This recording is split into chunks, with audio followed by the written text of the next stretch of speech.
ఆకులేని అడవిలోన అరే మేకలన్నీ మేయవచ్చు, సద్దులేని కోనలోన కొండ చర్య కులావచ్చు.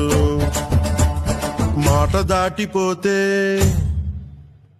మర్మము తెలియకపోతే, మాట దాటిపోతే మర్మము తెలియకపోతే పొగరుబోతు తగురుపోయి కొండను తాకినట్టు.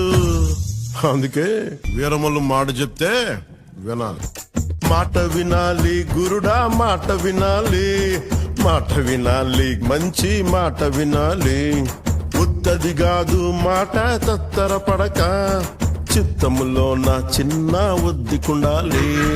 మాట వినాలి గురుడా, మాట వినాలి, మాట వినాలి, మంచి మాట వినాలి.